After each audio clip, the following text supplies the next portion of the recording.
Bun venit pe canalul nostru dedicat poveștilor extraordinare din România. Astăzi vă povestim una dintre cele mai fascinante și misterioase întâmplări din Munții Carpaților, care a avut loc în anul 1987, în apropierea satului Râșca din județul Suceava. Este povestea lui Gheorghe Dumitrescu, un tăietor de lemne în vârstă de 45 de ani, care a descoperit în pădurile seculare o sămânță necunoscută și a decis să o planteze în grădina sa, fără să bănuiască că ceea ce va înflori îi va schimba pentru totdeauna viața și va atrage atenția unor cercetători din toată lumea. Această istorie autentică, documentată în arhivele Institutului de Cercetări Biologice din Cluj-Napoca și confirmată de mărturiile a peste 50 de localnici, ne dezvăluie existența unei plante cu proprietăți cu totul neobișnuite, care părea să aparțină unei lumi complet diferite de cea pe care o cunoaștem. Ceea ce a crescut din acea sămânță misterioasă sfida toate legile biologiei cunoscute și punea întrebări fundamentale despre limitele naturii și despre secretele pe care le ascund încă pădurile României. Nu uitați să vă abonați la canalul nostru pentru a descoperi alte povești uluitoare din patrimoniul nostru național, dați un like dacă această introducere v-a captivat atenția și lăsați-ne un comentariu spunându-ne din ce oraș urmăriți acest videoclip. Susținerea voastră ne încurajează să continuăm să dezvăluim aceste comori ascunse ale României. Pregătiți-vă să aflați cum o simplă sămânță a deschis o fereastră către un univers pe care știința nu-l poate încă explica. Toamna anului 1987 găsea pe Gheorghe Dumitrescu, un bărbat solid și taciturn în vârstă de 45 de ani, lucrând ca tăietor de lemne pentru întreprinderea forestieră Suceava, așa cum făcuse în ultimii 20 de ani. Născut și crescut în satul Râșca, la poalele munților Rarău, Gheorghe cunoștea fiecare potecă, fiecare poiană și fiecare copac bătrân din pădurea care îi dăduse atâția ani de traiul zilnic.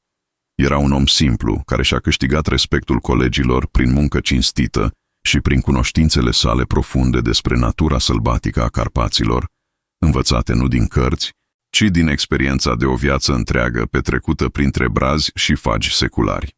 În dimineața rece și ceață de 15 octombrie 1987, Gheorghe primise sarcina să taie o partidă de stejar uscat într-o poiană izolată, cunoscută local sub numele de Glade Bună, situată la aproximativ 8 km de satul său natal. Această poiană avea o reputație aparte printre localnici. Bătrânii spuneau că acolo creștea de când se știu cele mai frumoase și puternice copaci din toată zona, iar vânătorii povesteau că animalele sălbatice se adunau acolo în număr neobișnuit de mare, ca și cum acel loc ar fi avut o forță de atracție misterioasă asupra tuturor ființelor vii. Poiana se întindea pe o suprafață de aproximativ 2 hectari, înconjurată de pădure deasă și situată pe o ușoară pantă orientată spre sud, care oferea de vânturile reci de nord și o lăsa să se bucure de razele soarelui aproape toată ziua. Pământul de acolo era negru și fertil, diferit de solul obișnuit din zonă, și pacea care domna în acel loc avea ceva aproape sacru, care îi făcea pe cei mai mulți oameni să vorbească în șoaptă atunci când ajungeau acolo.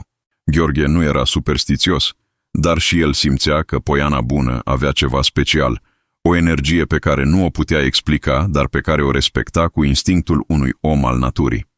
Lucrând metodic la tăiatul stejarului uscat, cu drujba sa veche, dar bine întreținută, Gheorghe observa cu atenția celui obișnuit să citească semnele pădurii tot ceea ce se întâmpla în jurul său. Era o zi neobișnuit de liniștită, nici măcar păsările nu cântau, iar aerul era atât de curat și de tăcut, încât se putea auzi răsunetul drujbei răsună mult mai departe decât de obicei. Această tăcere profundă, în loc să îl neliniștească, îl făcea să se simtă conectat cu natura, într-un mod pe care nu le experimentase niciodată atât de intens. Era pe la prânz când, oprind drujba pentru o pauză de odihnă, Gheorghe observă ceva neobișnuit în apropierea locului unde lucra. La câteva metri de el, lângă rădăcinile unui fag bătrân, pământul fusese recent răscolit, ca și cum un animal ar fi săpat acolo. Curiozitatea fiind mai puternică decât oboseala, se apropie să vadă de ce era vorba și descoperă o mică groapă din care ieșea o rădăcină ciudată, de o culoare brun-roșiatică, pe care nu o mai văzuse niciodată în toți anii săi de experiență forestieră. Săpând cu atenție în jurul acelei rădăcini cu cuțitul său de lucru, Gheorghe descoperă o formațiune vegetală cu totul neobișnuită. O specie de tubercul de mărimea unui măr, din care ieșeau mai multe rădăcini fibroase și care emana un parfum dulceag, aproape hipnotizant, care îi amintea vag de mierea de tei amestecată cu un miros de flori pe care nu reușea să le identifice. Tuberculul avea o formă imperfect ovală și o textură neobișnuită, fără a fi nici lemnoasă ca o rădăcină obișnuită, nici cărnoasă ca un cartof, ci ceva intermediar care părea să pulseze ușor în mâinile sale. În timp ce examina această descoperire cu atenția unui naturalist amator, Gheorghe observă că pe tuberculul principal se aflau mai multe excrescențe mai mici, dintre care una părea să conțină ceva foarte bine protejat de o coajă dură și lucioasă.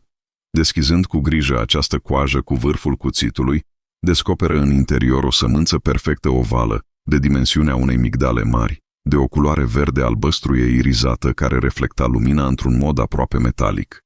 Sămânța avea o greutate surprinzător de mare pentru dimensiunile ei și emana o căldură subtilă, ca și cum ar fi trăit o viață proprie. Experiența de zeci de ani în pădure îi spusese lui Gheorghe să respecte și să protejeze tot ce era neobișnuit în natură. Deși nu avea cunoștințe științifice avansate, intuiția sa îi sugera că ceea ce găsise nu era o plantă obișnuită, ci ceva cu totul special care merită să fie păstrat și îngrijit. Cu o grijă aproape religioasă, înfășură sămânța în batista sa curată și o puse în buzunarul cămășii, aproape de inimă, simțind cum căldura ei se transmitea prin țesătură, creându-i o senzație de bine pe care nu o mai experimentase niciodată. Restul zilei de lucru trecu ca într-o transă. Gheorghe își termină sarcinile cu eficiența obișnuită, dar gândurile îi erau concentrate pe descoperirea sa. În timpul drumului de întoarcere spre casă, pe poteca cunoscută prin pădurea învăluită în umbrele lungi ale sfârșitului de zi, simțea că sămânța din buzunar pulsează ușor, în ritmul bătăilor inimii sale, ca și cum s-ar fi stabilit deja o legătură misterioasă între el și această ființă vegetală necunoscută. Ajuns acasă la casa sa modestă, dar îngrijită din marginea satului Râșca, Gheorghe nu spuse nimic soției sale, Maria, despre descoperirea sa. Un instinct inexplicabil îi sugera că această chestiune trebuia să rămână secretă, cel puțin până când va înțelege mai bine natura a ceea ce găsise. În acea seară, în lumina slabă a lămpii cu petrol, examină din nou sămânța cu atenția unui juvaergiu care evaluează o piatră prețioasă și decide că a doua zi o va planta în grădina sa, în cel mai frumos și mai ferit loc pe care îl cunoștea. A doua zi, înainte de răsăritul soarelui, Gheorghe se trezi cu o energie neobișnuită și cu gândul fix la sămânța misterioasă care îl chema parcă din buzunarul hainei atârnată pe cuier. În tăcerea dimineții de octombrie, în timp ce întreaga sa familie dormea încă, ieși în grădina din spatele casei și căută locul perfect pentru a planta comoara sa secretă. După o lungă cumpănire, alese un colț ferit din grădină, protejat de vânturile reci de zăpada unei case de vară veche și situat exact în locul unde primele raze de soare de dimineață și ultimele de seară se întâlneau în timpul anului. Locul ales era special, nu doar prin poziția sa privilegiată, ci și prin istoria sa. Acolo, mama sa, Ileana Dumitrescu, o femeie cunoscută în sat pentru înțelepciunea sa despre plante medicinale, își crescuse timp de 30 de ani cele mai puternice și frumoase plante din toată zona. Pământul de acolo, îmbogățit de generații de compost natural și binecuvântat de atenția unei femei care știa să vorbească cu plantele, avea o culoare negru-cafenie și o textură fină, care îl făcea să fie cu adevărat fertil și primitor pentru orice sămânță. Cu o grijă aproape rituală, Gheorghe săpă o groapă perfectă de aproximativ 20 de centimetri adâncime și la fel de largă, amestecând pământul scos cu compost proaspăt și cu puțină cenușă de la sobă, după cum învățase de la mama sa. Atingând din nou sămânța, simțea aceeași căldură blândă și același parfum hipnotizant care îl făcuse să se simtă atât de bine cu o zi înainte. Înainte de a o planta, o ține câteva minute în palmele unite, aproape ca într-o rugăciune, simțind că momentul acela avea ceva sacru și irevocabil. Plantarea propriu-zisă se făcu în tăcere completă, cu gesturi lente și atente, care mai degrabă semănau cu o ceremonie religioasă decât cu o activitate de grădinărit obișnuită. După ce așeză sămânța în groapă, Gheorghe o acoperi cu pământul special pregătit, o udă cu apă de izvor pe care o adusese anume din izvorul situat în spatele casei, și termină prin a marca locul cu o piatră rotundă albă, pe care o găsise în patul unui râu de munte. Simțea că făcuse ceva important, ceva care avea să-i schimbe viața, deși nu înțelegea încă în ce fel. Zilele care urmară trecură într-o așteptare plină de emoție. Gheorghe își continua munca obișnuită în pădure, dar gândurile îi erau mereu întoarse spre grădina sa și spre locul unde dormea sămânța misterioasă. În fiecare dimineață, înainte de a pleca la lucru, și în fiecare seară, când se întorcea acasă, verifica cu atenție locul plantat, căutând orice semn de germinare. Maria, soția sa, observa schimbarea de comportament a soțului său, dar, fiind o femeie înțeleaptă, hotărâ să nu îl întrebe nimic, simțind că el avea nevoie de această discreție pentru ceva important pe care nu era încă gata să-l împărtășească. La sfârșitul primei săptămâni nu se întâmpla nimic vizibil, dar Gheorghe observa că pământul din jurul pietrelor marcatoare părea să se înmoaie și să se încălzească, ca și cum dedesubt s-ar fi întâmplat ceva care genera o activitate biologică intensă. Această observație îl liniști, pentru că îi confirma că sămânța era vie și că începuse procesul de germinare, chiar dacă acest proces părea să fie mai lent și mai complex decât ceea ce cunoștea de la plantele obișnuite. În a doua săptămână, pământul de deasupra sămânței începu să se ridice ușor, formând un mic dâmb perfect circular de aproximativ 15 cm în diametru. Această modificare era atât de graduală și de uniformă, încât părea să fie făcută cu o riglă și un compas, nu de o forță biologică naturală. Gheorghe nu văzuse niciodată o plantă să germineze în acest mod și simți că se află în fața unui fenomen care depășea experiența sa de om al pădurii. Către sfârșitul celei de-a treia săptămâni, dâmbul de pământ se crăpă exact în centru, formând o fisură perfectă de 1 centimetru lată care părea să coboare foarte adânc în pământ. Din această fisură începu să iasă o lumină slabă, de un verde albăstru irizat care părea să pulseze ușor, la intervale regulate de aproximativ 3 secunde. Fenomenul era vizibil doar în amurg sau în întuneric și emana o căldură blândă care putea fi simțită de la o distanță de câteva metri.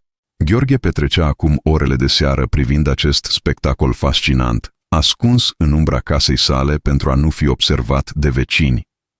Lumina care ieșea din fisură nu era ca niciuna pe care o văzuse în natură. Nu era ca focul, care arde și mistuie, nici ca lumina electrică, care este rece și artificială, ci avea ceva organic și viu care îi amintea de licuricii, dar mult mai intensă și mai regulată.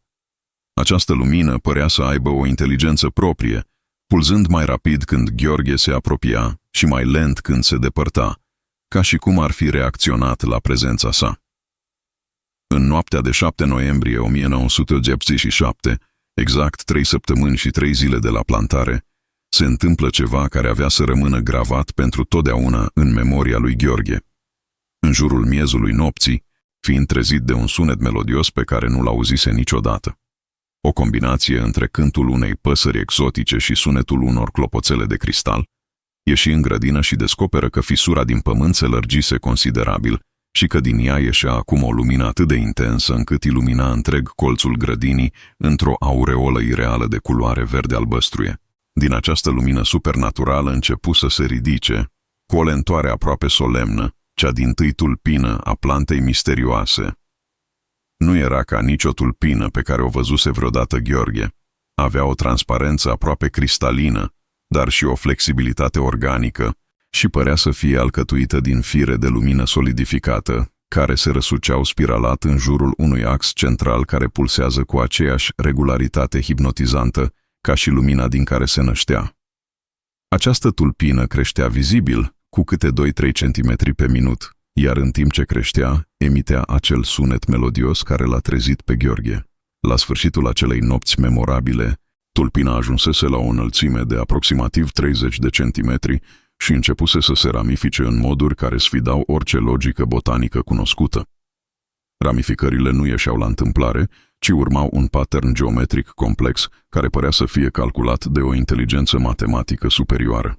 Fiecare ramură era perfectă, simetrică cu celelalte și toate împreună alcătuiau o structură de o frumusețe atât de supernaturală încât Gheorghe simțea că privește ceva ce nu avea voie să existe în lumea pe care o cunoștea.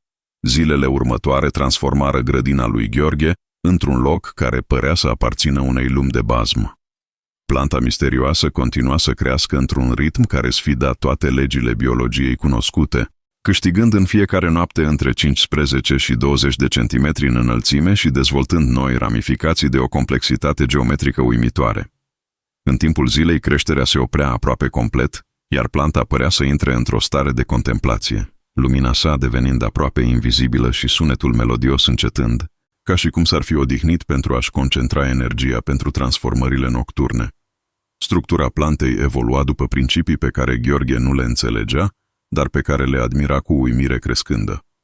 Trunchiul principal își păstra transparența cristalină și continuarea sa pulzație hipnotizantă, dar se îngroșa progresiv, ajungând să aibă diametrul unei mâini de adult și să emane o căldură blândă, care putea fi simțită de la o distanță de peste 5 metri.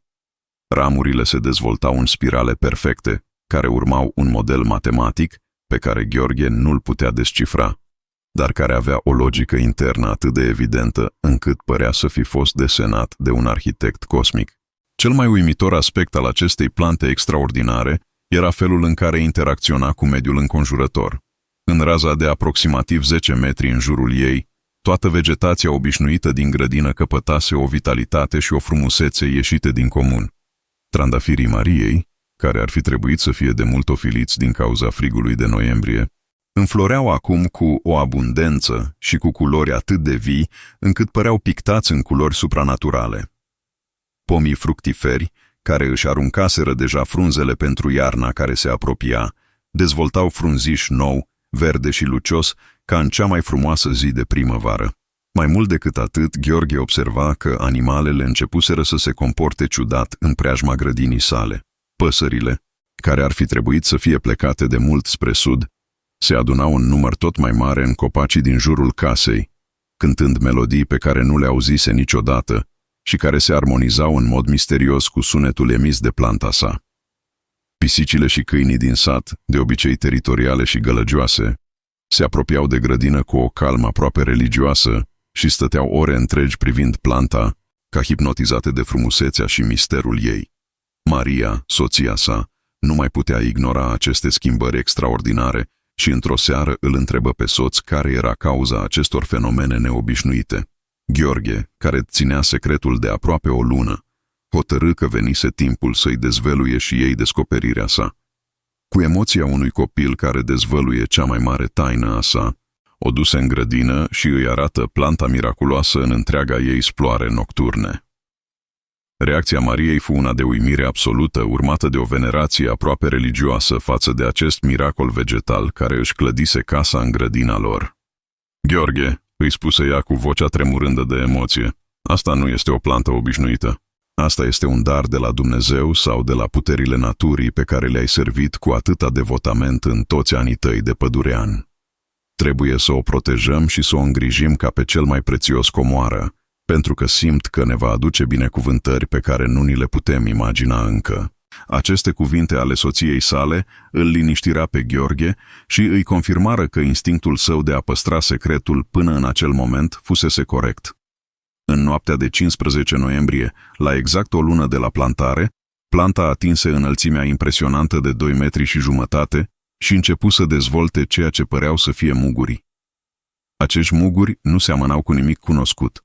Aveau forma unor cristale perfect geometrice, fiecare de mărimea unui ou de găină, și emanau o lumină proprie care se schimba în culori în funcție de ora nopții.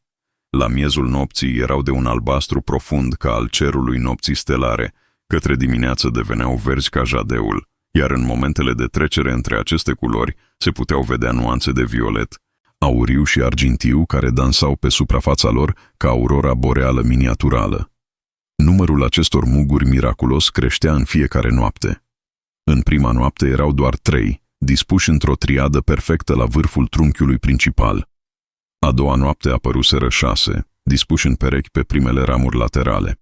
În a treia noapte numărul lor se dublase din nou și acest ritm de înmulțire continuă cu o regularitate matematică care hipnotiza pe Gheorghe prin precizion sa aproape artificială. În curând, întreaga plantă se acoperi cu aceste cristale vii, care transformau grădina într-un spectacol de lumini care părea să nu aparțină acestei lumi. Efectele acestei prezențe asupra sănătății și bunăstării familiei Dumitrescu deveniseră evidente și imposibil de ignorat. Gheorghe, care suferea de ani buni de dureri de spate cauzate de munca grea din pădure, constata că durerile îi dispăruseră complet din momentul în care planta a început să emite lumină. Maria, care avea probleme cu artrita care se agrava în fiecare iarnă, descoperă că articulațiile ei erau acum flexibile și fără durere ca în tinerețe. Copiii lor, Ion și Ana, în vârstă de 16 și 14 ani, aveau acum o energie și o vitalitate care îi făcea să fie mai activi și mai îndrăzneți ca niciodată. Cel mai surprinzător efect era cel asupra capacităților mentale și spirituale ale familiei. Cu toții simțeau că gândurile le erau mai clare, memoria mai puternică, iar creativitatea și intuiția le erau exacerbate într-un mod care îi făcea să înțeleagă lucruri pe care nu le-au înțeles niciodată înainte. Gheorghe descopera că putea percepe starea de sănătate a copacilor din pădure doar prin atingere. Maria dezvoltase o capacitate remarcabilă de a ghici stările emoționale ale oamenilor pe care îi întâlnea, iar copiii lor învățau la școală cu o ușurință care îi uimea pe profesori. În noaptea de 22 noiembrie, când planta avea 5 săptămâni de viață, se întâmplă evenimentul pe care Gheorghe îl aștepta inconștient din momentul în care observase primii muguri. Cristalele de lumină începuseră să se deschidă ca niște flori de cristal, dezvăluind în interior o structură de o complexitate și frumusețe care îi lăsa fără cuvinte pe toți cei care o priveau. Fiecare floare cristalină conținea în centrul său ceea ce părea să fie o miniaturală sursă de energie, un soi de soare în miniatură care emite unde de căldură, lumină și sunet care se armonizau perfect cu toate celelalte, creând o simfonie multisenzorială de o frumusețe supernaturală. Spectacolul înfloririi acestei plante fără nume și fără echivalent în natura cunoscută transformă grădina Dumitreștilor în cea mai miraculoasă oază de frumusețe și pace din toți Carpaților. Lumina emanată de florile cristaline era atât de intensă încât ilumina nu doar grădina, ci și casa și zonele învecinaților, creând o atmosferă magică care atrăgea privirile mirate și îngrijorate ale întregului sat Râșca.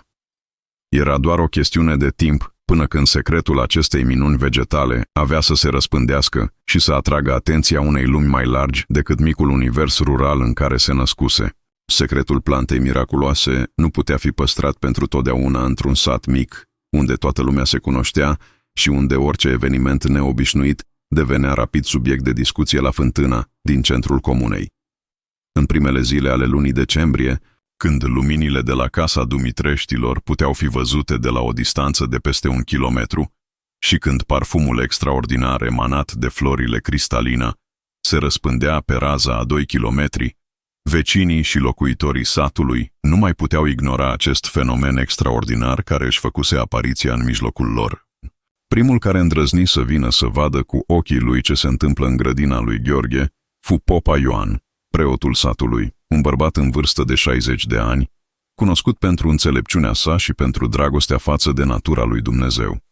Venind într-o seară de început de decembrie, cu inima plină de curiozitate și de o emoție pe care nu o putea explica, Popa Ioan rămase complet uluit în fața spectacolului care se desfășura în grădina Dumitreștilor. Gheorghe, îi spuse cu vocea tremurătoare, ce ai tu aici nu este o plantă obișnuită. Aceasta este o manifestare a divinului pe pământ, un semn că Dumnezeu nu a uitat de colțul nostru de lume. Cuvintele preotului, rostite cu autoritatea unui om al bisericii și cu emoția unui om care vedea pentru prima oară un miracol autentic, se răspândiră ca focul prin sat. În săptămânile care urmară, grădina Dumitreștilor devine locul unui adevărat pelerinaj. Oameni din Râșca, dar și din satele vecine, veneau să vadă planta lui Gheorghe, cum începuse să fie cunoscută, și toți plecau cu sentimentul că au trăit ceva care le-a schimbat pentru totdeauna perspectiva asupra vieții și asupra posibilităților infinite ale naturii. Cel mai remarcabil aspect al acestor vizite era efectul pe care planta îl avea asupra tuturor celor care o priveau. Elena Popescu, o văduvă în vârstă de 70 de ani care suferea de ani buni de depresie după moartea soțului său, constată că după o seară petrecută în contemplarea plantei luminoase, se simțea din nou plină de speranță și de dragostea de viață. Vasile Ionescu, un agricultor care se lupta cu problemele aduse de seceta ultimilor ani, descopera că grâul din apropierea grădinii Dumitreștilor creștea cu o vigoare neobișnuită, ca și cum planta magică îl ar fi binecuvântat în mod indirect. Efectele miraculoase nu se limitau la oameni. Dr. Radu Constantinescu, veterinarul din orașul apropiat Câmpul Lung moldovenesc, veni să investigheze rapoartele conform cărora animalele din jurul casei Dumitreștilor își vindecaseră miraculos afecțiunile.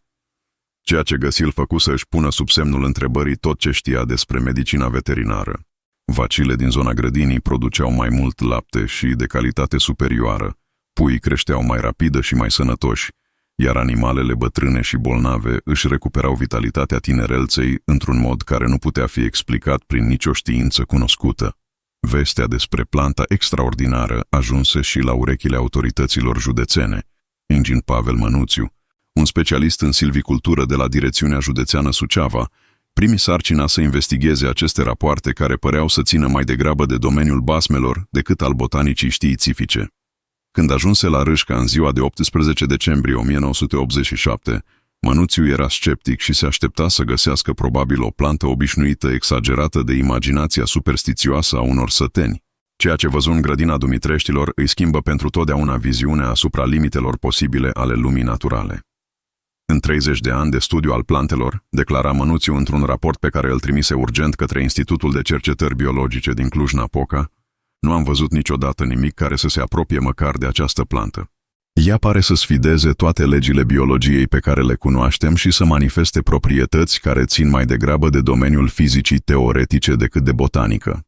Este urgent să trimitem o echipă de specialiști să studieze acest fenomen înainte ca el să se transforme într-un obiect de cult popular care să îngreuneze cercetarea științifică.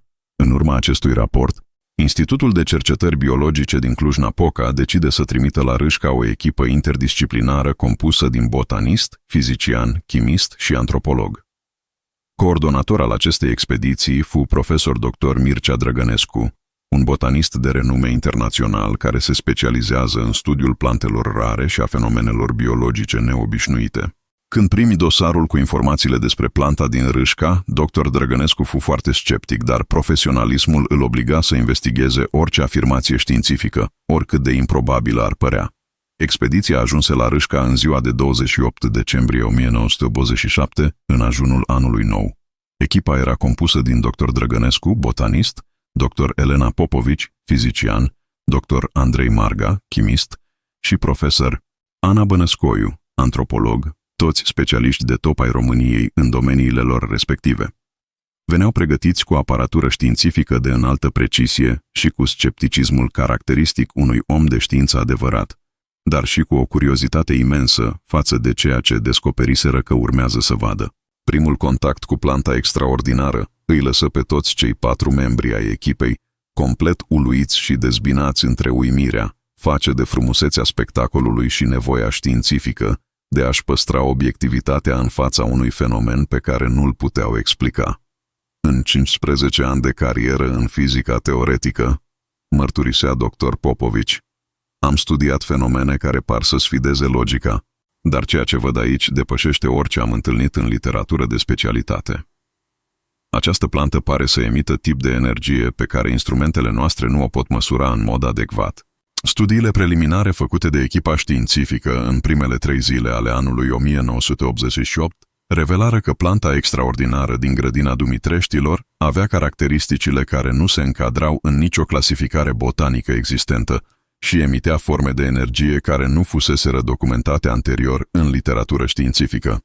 Dr. Drăgănescu, într-un telegram urgent către București, cerea sprijinul Academiei Române pentru un studiu detaliat al celui mai important descoperiment botanic făcut în România în secolul al XX-lea.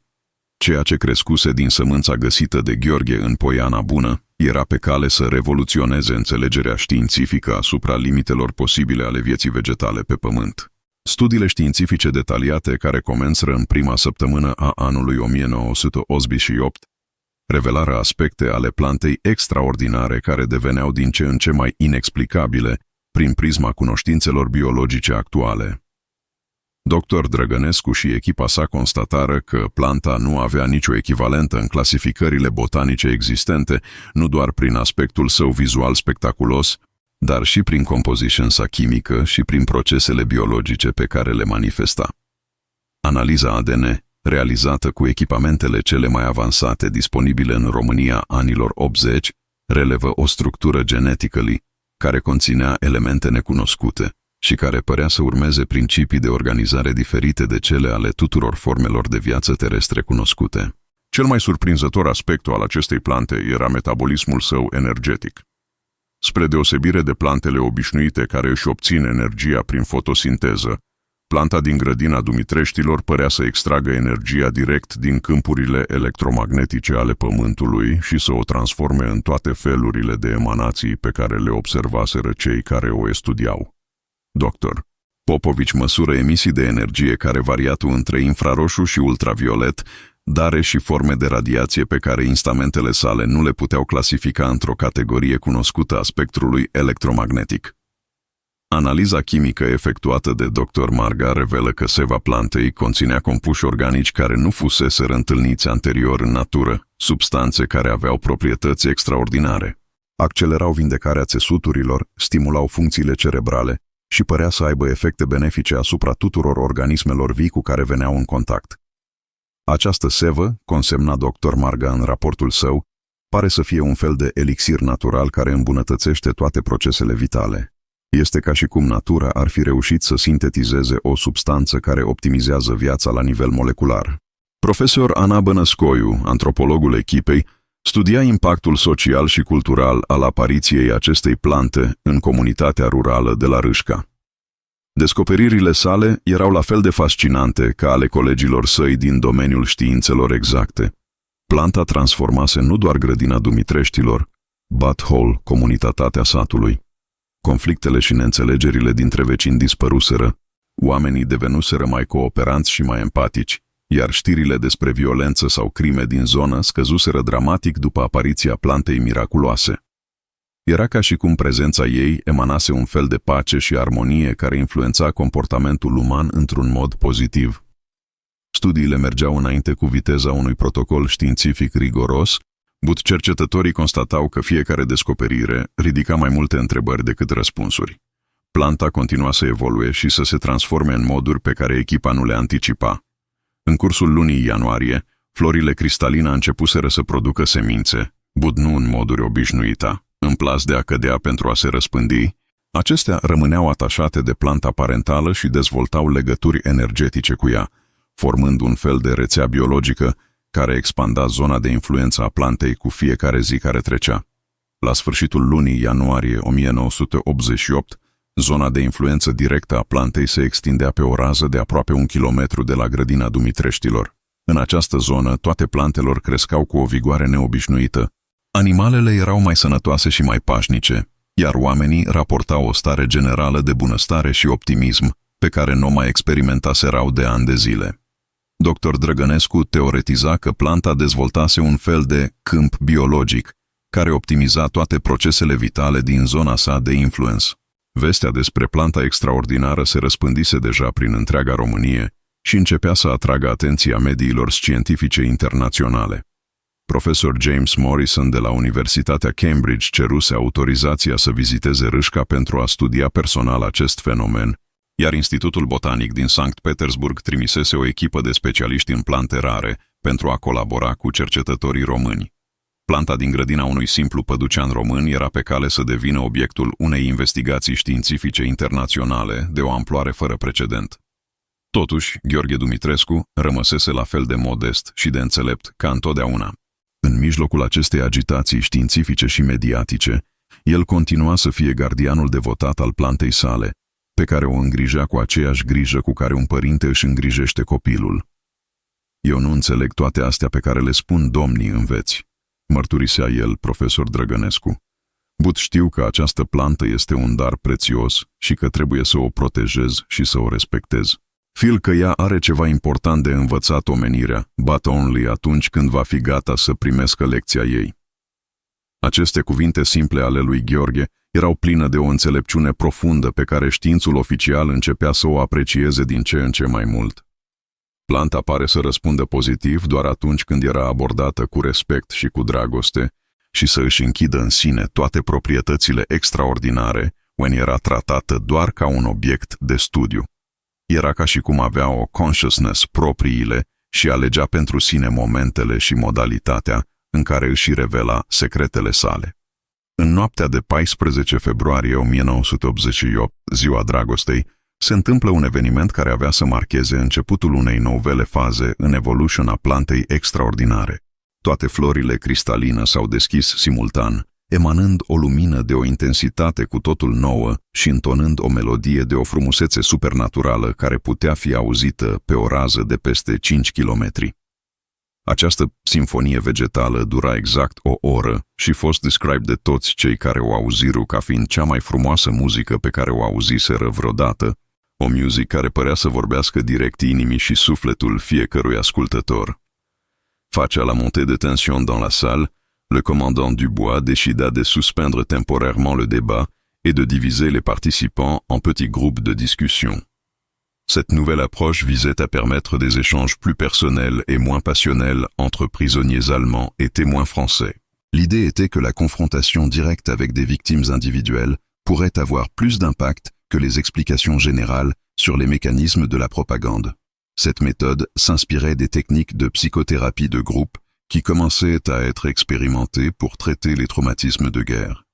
Dans le premier groupe, l'Obergefreiter Müller se retrouva face à face avec André Moreau, ancien résistant de la région parisienne. Moreau commença calmement son récit. « Monsieur Müller, j'aimerais vous raconter ce qui m'est arrivé en 1943. J'étais instituteur à Drancy, et j'ai vu partir les trains de déportation. Ces gens qu'on emmenait n'avaient pas l'air heureux de collaborer avec l'Allemagne. Ils pleuraient, ils suppliaient, les enfants appelaient de leurs parents. Ce témoignage direct et personnel troubla visiblement le jeune soldat allemand. Müller objecta avec difficulté. Mais dans le film, on voyait des Français contents de travailler en Allemagne. Ces déportations dont vous parlez, c'était peut-être différent. Peut-être des criminels, des opposants politiques. » Cette tentative de rationalisation révélait sa difficulté à intégrer des informations qui contredisaient sa vision du monde. Le mécanisme de défense psychologique fonctionnait parfaitement. Plutôt que de remettre en question ses croyances, il cherchait des explications qui permettaient de maintenir sa cohérence mentale. Moreau sortit alors de sa poche une photographie jaunie. « Voici ma classe de 1942, monsieur Müller. Vous voyez cette petite fille au premier rang? Elle s'appelait Sarah, elle avait 8 ans. Elle a été déportée en 1943 avec ses parents. Son crime était d'être née juive. Pensez-vous qu'elle collaborait volontairement avec l'Allemagne? Cette confrontation avec une victime individualisée, un visage d'enfant, créait un impact émotionnel que les statistiques générales ne pouvaient produire. Dans un autre groupe, le Feldwebel Richter discutait avec Marie Dubois, veuve d'un résistant fusillé. Elle lui expliquait posément « Mon mari n'était pas un terroriste, monsieur Richter. C'était un médecin qui soignait des blessés français et étrangers sans distinction. Vos compatriotes l'ont arrêté, torturé, puis fusillé parce qu'il refusait de dénoncer ses patients résistants. Croyez-vous que j'étais heureuse de la présence allemande après cela? » Ce témoignage personnel remettait en question la vision manichéenne du film de Vichy. Richter, troublé, répondait avec hésitation. « Madame, je suis désolé pour votre mari, mais peut-être que les soldats qui l'ont arrêté avaient leurs raisons. Peut-être qu'il aidait vraiment des terroristes. » Cette réaction défensive illustrait la difficulté pour ces soldats endoctrinés d'accepter que leur armée ait pu commettre des actes injustifiés. L'endoctrinement nazi les avait conditionnés à considérer toute action allemande comme légitime par définition. Dans le troisième groupe, l'interofficier Weber écoutait le témoignage de Robert Lecomte, ancien déporté au travail forcé en Allemagne. Lecomte décrivait ses conditions de vie. « Monsieur Weber, j'ai travaillé 18 mois dans une usine près de Munich. Nous étions logés dans des baraquements surpeuplés, nous travaillions 12 heures par jour, nous étions battus quand nous ne produisions pas assez. Est-ce cela, la formation professionnelle généreuse dont parlait le film ? » Ce témoignage direct contredisait totalement la présentation idyllique du STO dans le documentaire de Vichy. Weber, de plus en plus mal à l'aise, objectait « Mais peut-être que votre cas était exceptionnel. » Dans le film, les travailleurs français avaient l'air contents.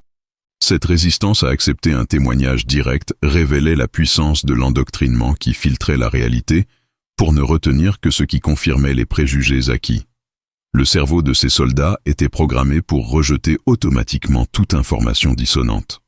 Le comte insista patiemment. « Monsieur Weber, j'ai côtoyé des milliers de travailleurs français en Allemagne. Aucun d'entre nous n'était volontaire. Nous avions tous été réquisitionnés de force. Ceux qui souriaient dans le film étaient soit des comédiens payés, soit des gens contraints de jouer la comédie sous peine de sanction. » Cette explication des mécanismes de fabrication de la propagande commençait à ébranler les certitudes du sous-officier allemand. Dans le 4e groupe, le Gefreiter Hartmann dialoguait avec le père Bonaventure, prêtre catholique qui avait caché des enfants juifs pendant l'occupation. Le religieux expliquait calmement « Mon fils, j'ai vu de mes yeux des soldats allemands arracher des enfants des bras de leur mère pour les déporter. J'ai vu la terreur dans les yeux de ces petits innocents. » Croyez-vous vraiment que l'Église française soutenait de telles actions? Ce témoignage d'un homme d'Église touchait particulièrement Hartmann, lui-même catholique pratiquant. Hartmann, ébranlé, murmurait « Mais mon père, dans le film, on voyait des prêtres bénir nos soldats. L'Église approuvait notre présence. » Cette confrontation entre sa foi et la réalité des crimes nazis créait chez lui un conflit psychologique intense.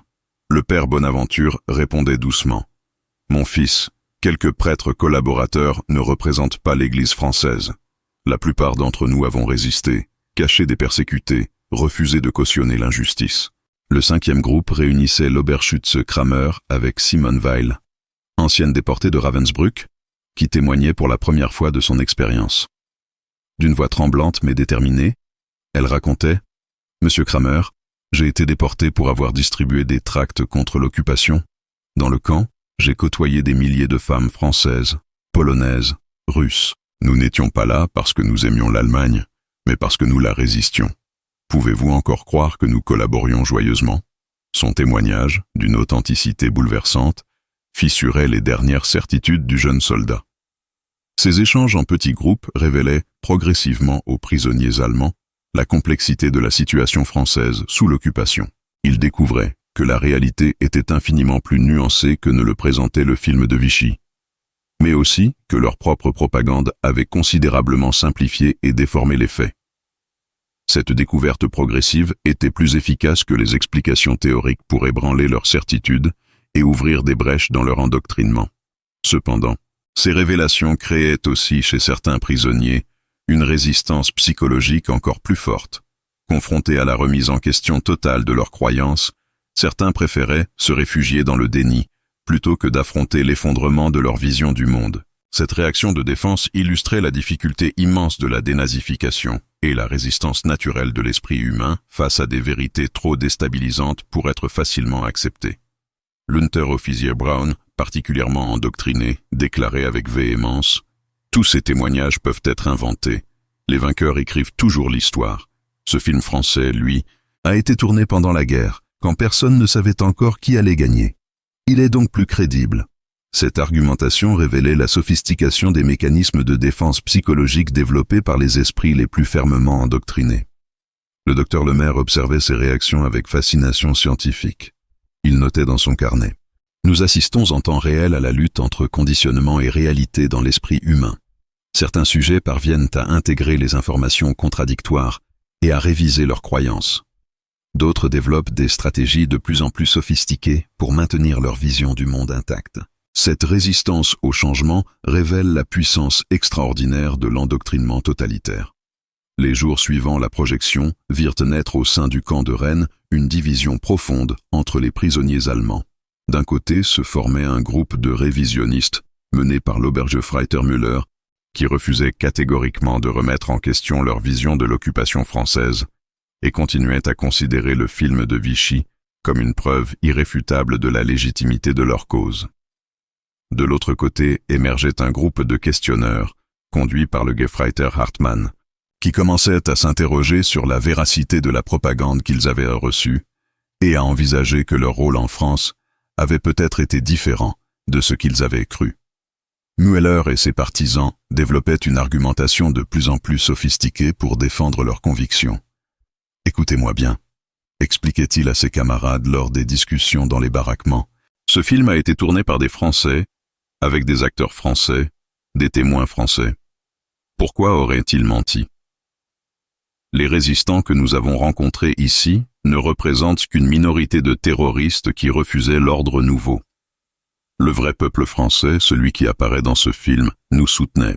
Cette rationalisation permettait de maintenir intacte leur vision manichéenne du conflit. Le groupe de Mueller développait également une théorie du complot pour expliquer les témoignages contradictoires. Ces soi-disant victimes que nous avons rencontrées sont manipulées par la propagande des vainqueurs, affirmait l'unter-officier Weber. Maintenant que nous avons perdu la guerre, ils réécrivent l'histoire pour nous faire passer pour des criminels. Mais nous avons vu la vérité dans ce film français. Cette paranoïa collective illustrait comment l'endoctrinement peut créer des mécanismes de défense si puissants qu'ils résistent même à la confrontation directe avec la réalité. À l'inverse, le groupe de Hartmann commençait à remettre en question l'ensemble de leur éducation nazie. Et si nous nous étions trompés sur tout? S'interrogeait le jeune soldat lors d'une conversation nocturne avec ses camarades les plus proches. Et si ce film ne montrait effectivement qu'une petite partie de la réalité française? Et si nous avions vraiment été des occupants brutaux? Cette ouverture progressive à la remise en question marquait le début d'un processus de dénazification réussi. Le Feldwebel Richter, qui oscillait entre les deux groupes, exprimait parfaitement cette confusion psychologique. Je ne sais plus qui croire. D'un côté, ce film français qui confirme tout ce qu'on nous a enseigné. De l'autre, ces témoignages directs qui contredisent nos certitudes.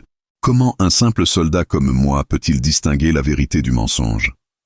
Cette interrogation révélait la difficulté fondamentale de tout processus de déconditionnement mental.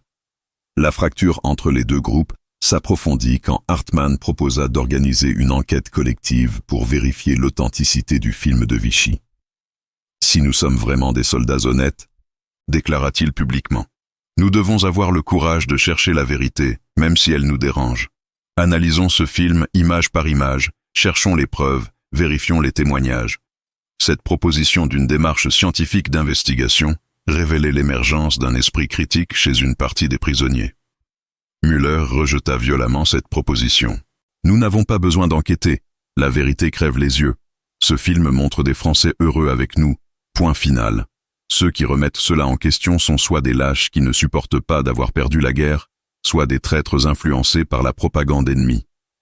Cette réaction émotionnelle et agressive trahissait en réalité une inquiétude profonde face à la possibilité que ces certitudes soient ébranlées. Le commandant Dubois observait avec attention cette évolution des mentalités parmi ses prisonniers. Il réalisa progressivement que le film de Vichy, malgré son effet initial désastreux, avait finalement créé une situation pédagogique inédite. En confrontant les prisonniers à deux versions contradictoires de l'histoire, il les obligeait à réfléchir par eux-mêmes plutôt que d'accepter passivement une nouvelle propagande. Cette dialectique entre propagande collaboratrice et témoignage de résistance créait un espace de questionnement plus efficace que n'importe quel cours magistral de dénazification. L'Obergefreiter Kramer illustrait parfaitement cette évolution psychologique complexe. Initialement convaincu par le film de Vichy, il avait été profondément troublé par les témoignages français. « Je commence à comprendre », confia-t-il au docteur Lemaire lors d'un entretien individuel, que la réalité est plus compliquée que ce qu'on nous a enseigné.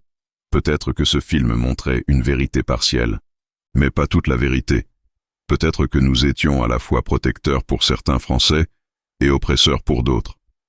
Cette nuance dans la réflexion marquait un progrès considérable par rapport à la pensée binaire de l'endoctrinement nazi. Elle révélait l'émergence d'une capacité à concevoir la complexité, l'ambiguïté, les zones grises de l'histoire humaine. Cette sophistication intellectuelle constituait l'objectif ultime du processus de dénazification. Non pas remplacer une certitude par une autre, mais développer un esprit critique capable de naviguer dans la complexité du réel. Le groupe de Richter, qui se positionnait en observateur sceptique des deux camps, développait quant à lui une philosophie du doute systématique. Peut-être, déclarait-il, que tous les témoignages sont biaisés. Les collaborateurs français mentaient pour faire plaisir aux Allemands. Les résistants mentent maintenant pour faire plaisir aux vainqueurs. La vérité est probablement quelque part entre les deux. Cette position, intellectuellement défendable, risquait cependant de déboucher sur un relativisme paralysant. Les discussions nocturnes dans les baraquements devenaient de plus en plus animées, parfois houleuses, révélant la profonde remise en question qui s'opérait chez ces hommes.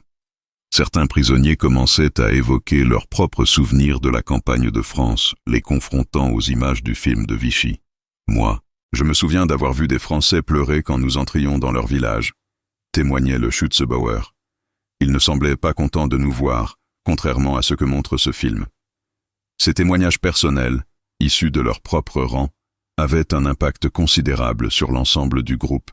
Ils révélaient que même parmi eux, certains avaient observé des réalités qui contredisaient la propagande officielle, mais qu'ils avaient refoulées ou rationalisées à l'époque. Cette redécouverte de leurs propres souvenirs censurés constituait un élément décisif du processus de prise de conscience. Dr Lemaire notait dans ses observations: « Nous assistons à un phénomène fascinant de reconstruction mémorielle. Ces hommes redécouvrent des souvenirs qu'ils avaient enfouis parce qu'ils contredisaient leur endoctrinement. Le film de Vichy, en créant une dissonance cognitive majeure, libère ces mémoires réprimées et permet une réévaluation globale de leur expérience. » Cette analyse scientifique éclairait d'un jour nouveau les mécanismes psychologiques de la dénazification.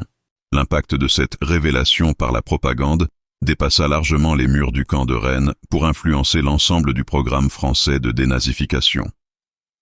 Le ministère de l'Information, alerté par le rapport du commandant Dubois sur cette expérience involontaire, décida d'étudier systématiquement la production cinématographique de Vichy pour comprendre comment la propagande collaboratrice pouvait être utilisée, par contraste, dans l'effort de rééducation des prisonniers allemands.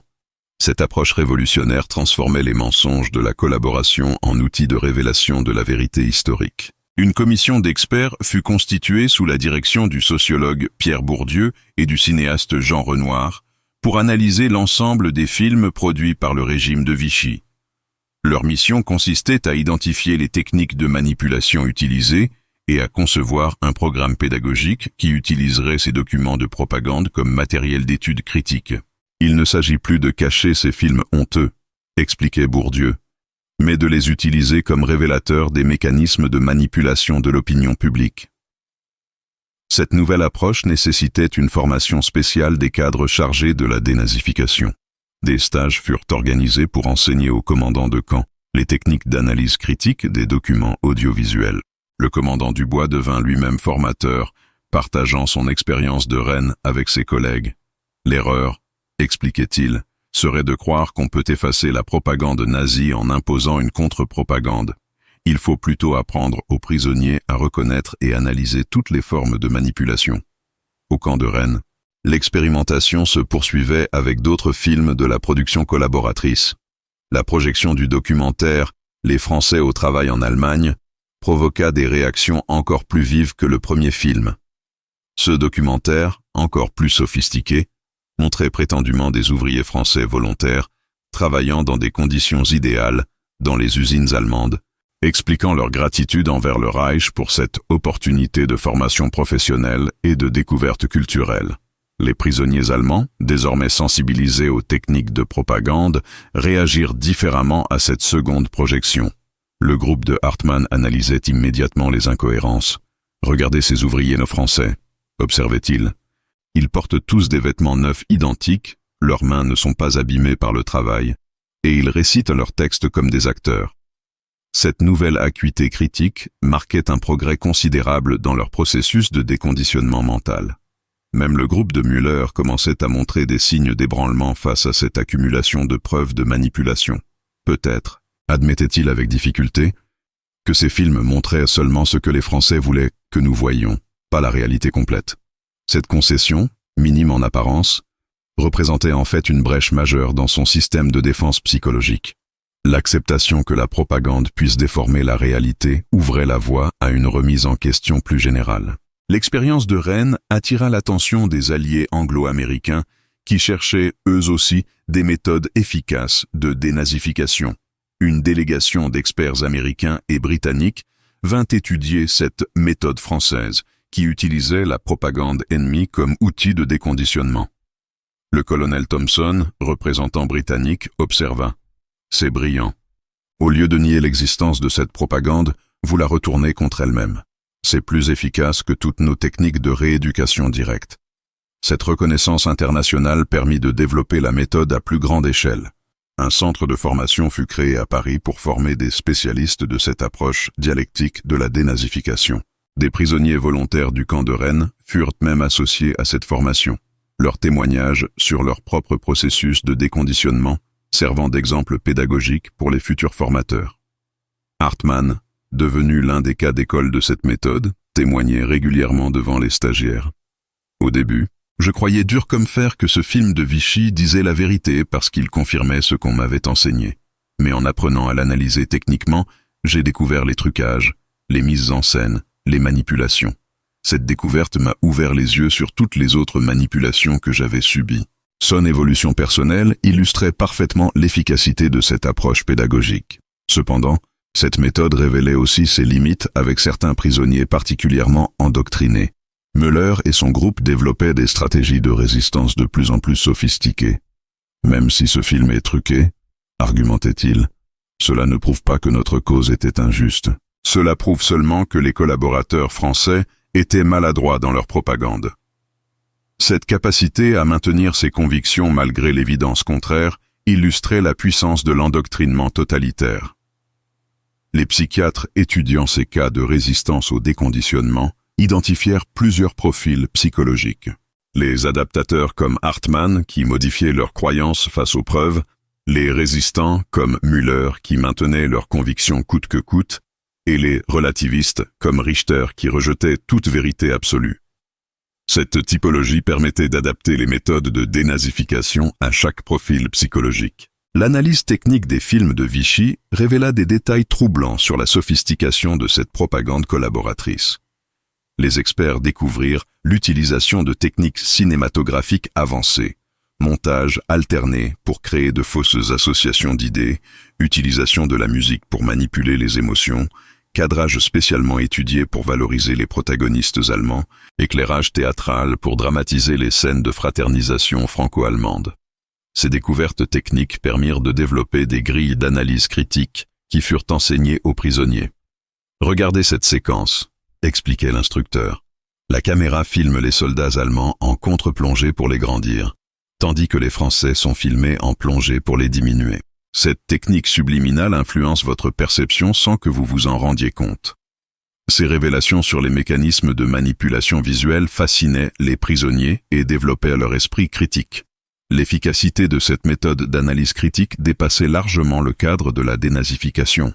Les prisonniers formés à ces techniques commençaient à les appliquer spontanément à tous les documents audiovisuels qu'ils visionnaient, y compris aux actualités alliées et aux films de rééducation démocratique.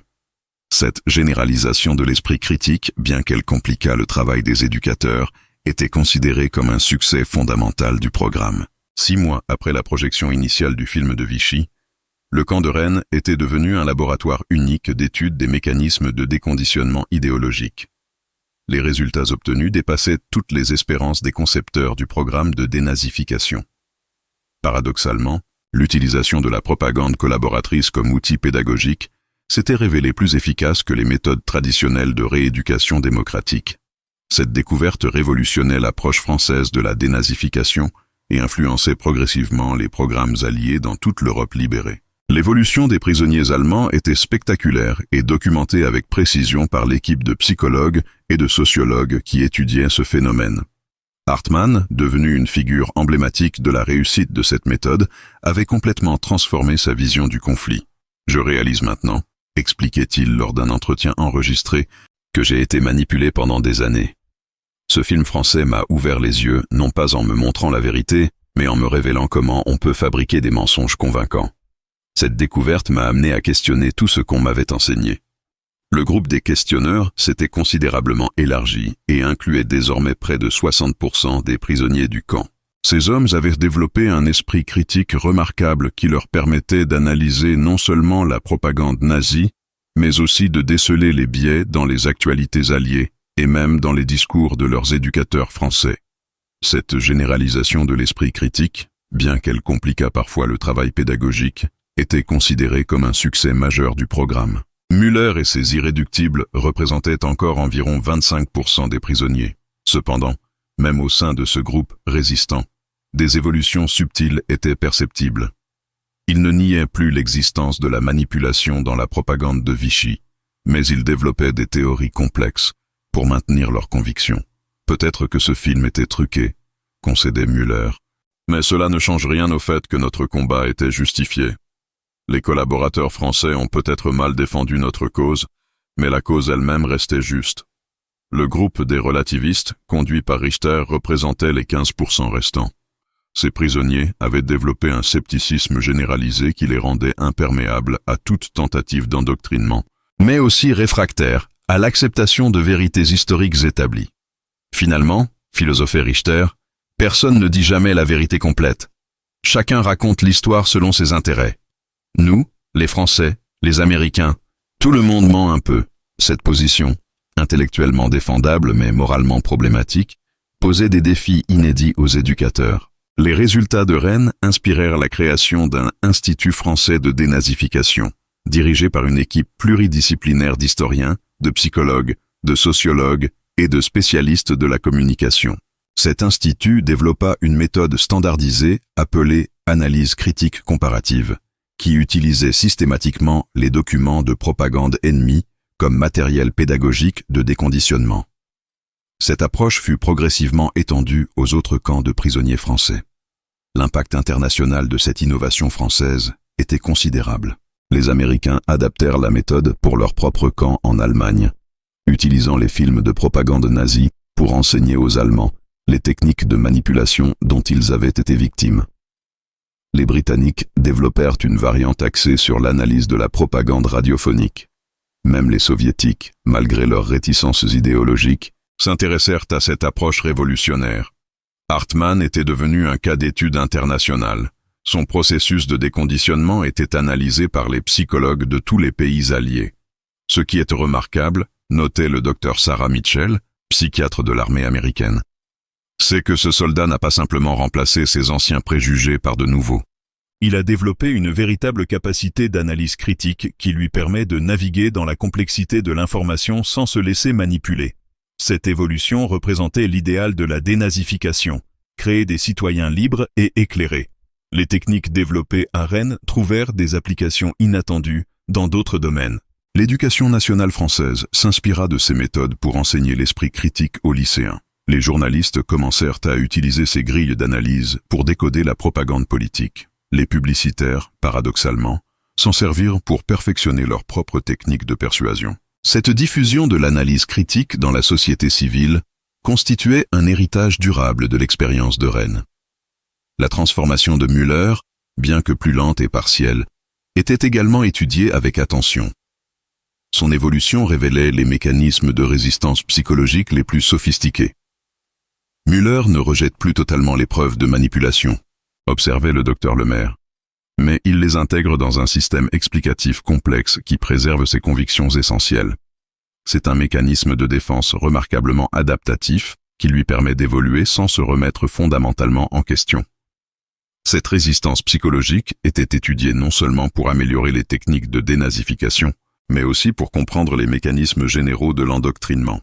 Les recherches menées à Rennes contribuèrent au développement de la psychologie sociale moderne et à la compréhension des phénomènes de manipulation de masse. Ces travaux seraient plus tard cités dans les études sur les sectes, les mouvements totalitaires et la désinformation contemporaine. L'aspect le plus troublant de l'expérience de Rennes était peut-être la découverte de l'efficacité redoutable de la propagande de Vichy. Ce qui nous frappe, analysait Jean Renoir, c'est la qualité technique exceptionnelle de ces films collaborateurs. Ils utilisent des méthodes de manipulation que Hollywood n'avait pas encore développées. Cette sophistication révèle que la France de Vichy avait développé une véritable science de la propagande. Cette reconnaissance de l'expertise française en manipulation était dérangeante mais nécessaire pour comprendre les mécanismes à l'œuvre. Les anciens prisonniers du camp de Rennes devinrent, après leur libération, des ambassadeurs involontaires de l'esprit critique dans l'Allemagne d'après-guerre.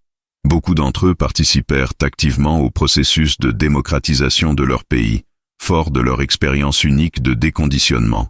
Hartmann devint professeur d'histoire, consacrant sa carrière à enseigner l'analyse critique des sources. Même Müller, malgré ses résistances, contribua à sa façon, en témoignant sur les mécanismes de l'endoctrinement nazi dans les écoles allemandes. Cette influence à long terme de l'expérience de Rennes sur la reconstruction démocratique de l'Allemagne constituait peut-être son impact le plus important. En formant une génération d'Allemands capables de résister à la manipulation, cette expérience contribua à immuniser la société allemande contre le retour des idéologies totalitaires. Cette dimension prophylactique de la dénazification était essentielle pour construire une démocratie durable. L'héritage de l'expérience de Rennes dépasse largement le cadre historique de la dénazification pour nous interpeller sur les enjeux contemporains de la manipulation de l'opinion publique et de l'éducation à l'esprit critique. Dans notre époque dominée par les réseaux sociaux, les fake news et la désinformation massive, les leçons tirées de cette confrontation entre prisonniers allemands et propagande française conservent une actualité saisissante. L'analyse de cette expérience révèle des mécanismes universels de manipulation qui transcendent les contextes historiques spécifiques et éclairent d'un jour nouveau les défis informationnels de notre société contemporaine. La méthode développée au camp de Rennes anticipait remarquablement les problématiques actuelles de l'éducation aux médias et de la lutte contre la désinformation. En enseignant aux prisonniers allemands à déconstruire les techniques de propagande plutôt qu'à mémoriser une vérité officielle, les éducateurs français avaient intuitivement découvert les fondements de ce qu'on appelle aujourd'hui la littératie médiatique. Cette approche, révolutionnaire pour l'époque, constitue désormais un enjeu majeur des systèmes éducatifs modernes, confrontés à la prolifération des sources d'informations non vérifiées. L'évolution psychologique d'Hans Hartmann, devenu symbole international de la dénazification réussie, illustre parfaitement les mécanismes de libération intellectuelle qui restent valides aujourd'hui. Son témoignage, recueilli en 1975 lors du 30e anniversaire de la fin de la guerre, révèle la permanence de cette transformation. Ce que j'ai appris à Rennes, c'est que la vérité n'est jamais simple et qu'il faut toujours chercher qui a intérêt à nous faire croire quelque chose. Cette leçon m'a servi toute ma vie, face à la propagande communiste de l'Est comme face à la publicité capitaliste de l'Ouest. Cette dimension universelle de l'esprit critique développée à Rennes trouve des échos troublants dans les phénomènes contemporains de radicalisation et de théorie du complot. Les mécanismes psychologiques qui permettaient à Müller de maintenir ses convictions malgré l'évidence contraire sont remarquablement similaires à ceux qui alimentent aujourd'hui la persistance des croyances conspirationnistes. Cette continuité révèle que les techniques de déconditionnement développées dans l'après-guerre conservent toute leur pertinence face aux formes modernes d'endoctrinement. La sophistication de la propagande de Vichy révélée par l'analyse technique préfigure étonnamment les méthodes contemporaines de manipulation de l'opinion.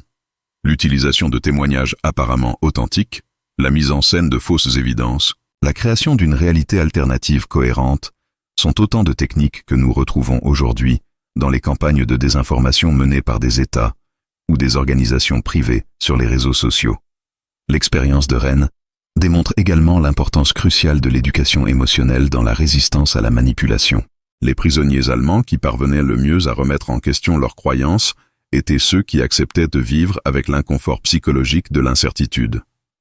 Cette capacité à tolérer l'ambiguïté et la complexité constitue un enjeu majeur de l'éducation contemporaine face aux simplifications extrêmes véhiculées par les populismes modernes. La typologie psychologique établie par les psychiatres de Rennes, adaptateurs, résistants et relativistes, trouve des applications directes dans l'étude contemporaine des phénomènes de polarisation politique et de fragmentation informationnelle. Cette grille d'analyse permet de comprendre pourquoi certains individus évoluent dans leurs opinions face aux faits, tandis que d'autres se radicalisent davantage. Cette compréhension est essentielle pour développer des stratégies efficaces de lutte contre la désinformation.